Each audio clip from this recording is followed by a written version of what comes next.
الرحمن الرحيم حميم تنزيل الكتاب من الله العزيز العليم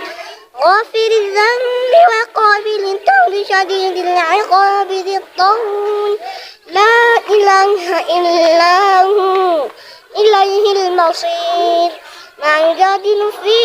آيات الله إلا الذين كفروا فلا يغررك تقلبهم في البلاد كذبت قبلهم قوم نوح